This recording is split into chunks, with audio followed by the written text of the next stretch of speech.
अब आइए next question पर। तो नेक्स्ट क्वेश्चन हमारा, the vice president of India is ex officio chairman of the which body. Lok Sabha से इसका मतलब नहीं है, Rajya Sabha is the correct answer. Option देखना भी जरूरत नहीं है, हलवा क्वेश्चन है, ये PYQs है भाई, प्रीवियस ईयर क्वेश्चन है ये। अगर हमारे साथ पढ़ोगे तो न्यू मौज लोगे। आ जाओ, जुड़ जाओ, फिर मैं कह रहा हूँ दोबारा से, अपॉर्चुनिटी मिलने वाली नहीं है, या फ्री ऑफ कॉस्ट मिल रहा है, ले लो, लूट लो। Which of the following is not a qualification required to become the vice president, यानी कि निम्नलिखित में से कौन सी ऐसी योग्यता है जो उपराष्ट्रपति बनने के लिए रिक्वायरमेंट नहीं है।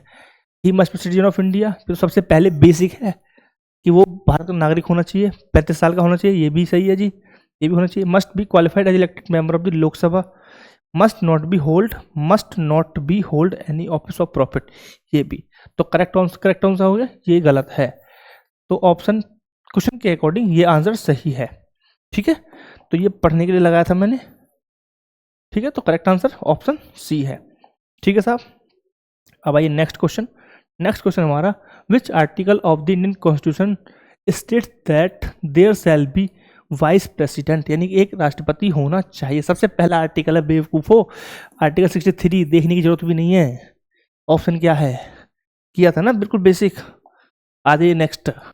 The vice president of India can act as the president in case of which following situation, किस सिचुएशन में उपराष्ट्रपति राष्ट्रपति के रूप में कार्य करेगा, बताइए।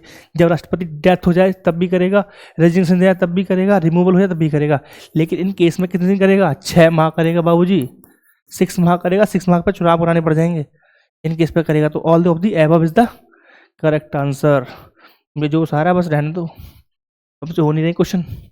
विच of the following statement is correct regarding the vice president, आ जाइए। ऑप्शन ए है, he is elected by the member of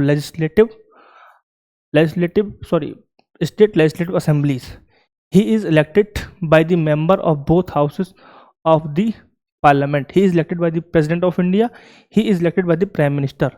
बताइए कौन सा करेक्ट है।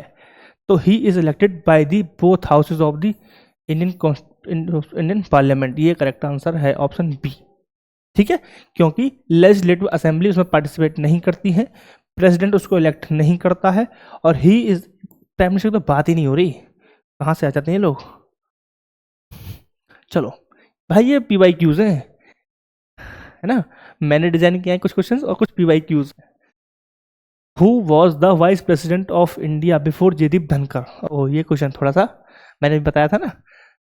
जगदीप धनखड़ से पहले उपराष्ट्रपति कौन थे, तो M वेंकैया नायडू ये थे। क्लियर सा पॉइंट है, इसमें कोई बट है नहीं, ठीक है। विच of the following is not a function of the vice president, निम्नलिखित में से कौन सा ऐसा फंक्शन है जो वाइस प्रेसिडेंट यानी कि उपराष्ट्रपति नहीं करते हैं। Acting as a president in case of vacancy, ये तो करते हैं साहब। प्रेसिडेंट ओवर द साहब प्रेजाइडिंग करते हैं, बिल्कुल प्रेसिडिंग करते हैं। चेयरमैन ही होते हैं साहब, चेयरमैन होते हैं ना भाई, आर्टिकल 64 ही कहता है, तो पढ़ा है ना, तुम्हें पढ़ चुके, याद होना चाहिए। तो article 64, appointing the chief justice of India, मतलब क्या बात है, ये क्यों करेंगे, ये तो राष्ट्रपति का काम होता है, प्रेसिडेंट का काम होता है भाई, ये तो इनका काम नहीं होता है।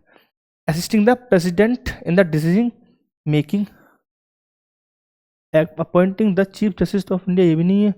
और assisting the president in decision making, यहाँ पे कुछ स्पेलिंग मिस्टेक है इस वाले ऑप्शन में, ठीक है। असिस्टिंग फॉर दी पोस्ट के लिए है ये ऑप्शन नहीं है, ऑप्शन सी होना चाहिए सही, ठीक है। क्लियर, ऑप्शन डी में मिस्टेक है, ऑप्शन डी ही करेक्ट है, क्योंकि ये एक्ट करता है किस निम्नलिखित में से विच of the following is not function, ठीक है, करेक्ट नहीं है।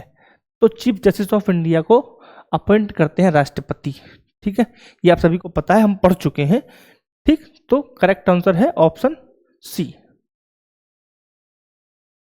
कहाँ गया, इसे हटा देते हैं। ऑप्शन डी में मिस्टेक है, ऑप्शन डी को कोई पढ़ेगा नहीं, ऑप्शन डी में मिस्टेक है, ठीक है। तो करेक्ट आंसर कौन सा है, करेक्ट आंसर है ऑप्शन सी, ठीक है। क्लियर, तो this is the last question. I hope आपको बहुत मजा आया होगा आज के लेक्चर में, and thank you very much, keep supporting me, and thank you once again. I hope you are doing well with your examination, with your preparation, and you are very happy by this question. You can, you are, I hope कि आपने ये questions attempt किए होंगे and definitely कुछ confidence बढ़ा होगा कि ये ऐसे क्वेश्चन, हलवा क्वेश्चन भी आते हैं क्या, क्योंकि PYQs थे. ठीक है. So thank you once again. Thank you very much.